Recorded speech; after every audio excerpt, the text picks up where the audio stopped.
Assalamualaikum everyone. Before starting the lecture, click on the subscribe button and get access hundreds of unique lectures for free. Today I teach you the chemistry class 9 and my topic is the solids, its classification and its type. First of all, solid. Solid is a state of matter have fixed shape and fixed volume.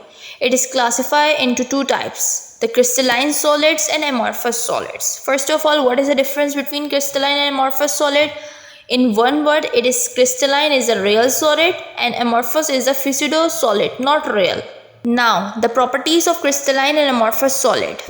Crystalline solids में हम geometrical molecules की जो arrangement होती है एक तरतीब wise जिसकी fix shape हो, हम वो चीज़ें पढ़ते हैं क्रिस्टलाइन सॉलिड में, जबकि अमॉर्फस के अंदर जिसकी ज्योमेट्रिकल मॉलिक्यूल्स की अरेंजमेंट ना हो, इरेगुलर हो, वो चीज़ें हम पढ़ते हैं अमॉर्फस में।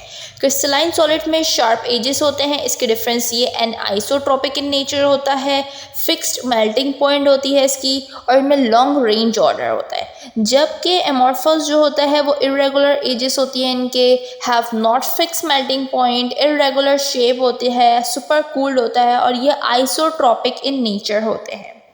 एन आइसोट्रोपिक का मतलब ये है कि अलग अलग डायरेक्शन में इनकी प्रॉपर्टीज़ जो हैं देखने को मिलेंगी, यानी इनके इंडेक्स जो रिफ्लेक्टिव इंडेक्स होते हैं ये सब कुछ जो है वो डिफरेंट मिलेगा। जबकि अगर जब हम आइसोट्रोपिक में देखें तो ये इरेगुलर हैं, इनकी डिफरेंट डायरेक्शंस हैं, तो इनका जो नेचर है वो इरेगुलर। अगर हम रिफ्रैक्टिव इंडेक्स अगर हम किसी भी रिफ्लेक्शन लाइट का देखें तो वो सेम आएगा। ये इनका मेन डिफरेंस था। क्रिस्टलाइन की एग्जांपल है NaCl, डायमंड। से ये डायमंड जो होता है वो ऑक्टाहेड्रल होता है, जबकि अमॉर्फस की एग्जांपल है प्लास्टिक, रबर, ग्लास। अमॉर्फस का मेन जो मीनिंग है इसका मतलब यही होता है शेपलेस या विदाउट शेप, जिसकी कोई शेप ना हो। अब टाइप्स ऑफ क्रिस्टल्स की टाइप्स है मॉलिक्यूलर क्रिस्टल्स, आयनिक crystals, covalent crystal, metallic crystals. और मॉलिक्यूलर क्रिस्टल्स जो हैं वो तीन टाइप्स में फर्दर डिवाइड है, नॉन पोलर्स में, पोलर में एंड हाइड्रोजन बॉन्ड में। सबसे पहले हम पढ़ते हैं कि आयोनिक सॉलिड्स क्या होते हैं। हार्ड होते हैं ये, बट ब्रिटल होते हैं। इंसुलेटर इन सॉलिड्स के अंदर ये इंसुलेटर के तौर पे काम करते हैं, but conductors in molten and aqueous state के अंदर ये कंडक्टर के तौर पे काम करते हैं। आयनिक सॉलिड के अंदर क्या होता है, हाई इनका मेल्टिंग पॉइंट होता है, इनकी इलेक्ट्रोस्टैटिक फोर्स होती है जो इसमें फोर्स लग रही है। इसके अंदर आयनिक की एग्जाम्पल है NaCl, ZnS, CaF2। दूसरा आता है मेटेलिक सॉलिड्स पे, ये भी हार्ड होते हैं बट मेलेबल एंड डक्टाइल होते हैं। मेलेबल का मतलब क्या होता है, पतली पतली शीट्स से बनने वाली चीज़। डक्टाइल का मतलब होता है पतली पतली तारे जैसे बनती हैं। ये कंडक्टर, बेस्ट कंडक्टर होते हैं मेटेलिक। इनमें हाई मेल्टिंग पॉइंट होता है, इनके अंदर जो फोर्स लग रही है, फोर्स ऑफ अट्रैक्शन, वो मेटेलिक बॉन्डिंग लग रही है। इसकी एग्जाम्पल है आयरन, कॉपर, सिल्वर। तीसरा है हमारे पास कोवेलेंट सॉलिड्स, ये हार्ड होते हैं बट ग्रेफाइट जो इनमें एग्जांपल है, उसका एक एक्सेप्शन है, वो सॉफ्ट होता है। कोवेलेंट सॉलिड्स होते हैं वो इंसुलेटर के तौर पे काम करते हैं, लेकिन graphite is a conductor. Graphite जो है वो कंडक्टर के तौर पे काम करता है। सही, इनमें very very high melting point होती है एज़ कम्पेयर टू मेटेलिक। इनके अंदर जो बॉन्ड होता है फोर्स ऑफ अट्रैक्शन, वो कोवेलेंट बॉन्ड होता है। इसकी एग्जांपल है SiO2 मतलब मिट्टी, क्वार्ट्ज, डायमंड एंड ग्रेफाइट। ये कोवेलेंट सॉलिड्स की एग्जांपल है। अब मैं आपको बताती हूँ कि ये जो मॉलिक्यूलर क्रिस्टल्स हैं वो किस तरीके से फर्दर जो डिवाइड है। उन मॉलिक्यूलर क्रिस्टल की एग्जांपल है कार्बन डाइऑक्साइड। सही। अच्छा, अब नॉन पोलर, पोलर और हाइड्रोजन बॉन्ड।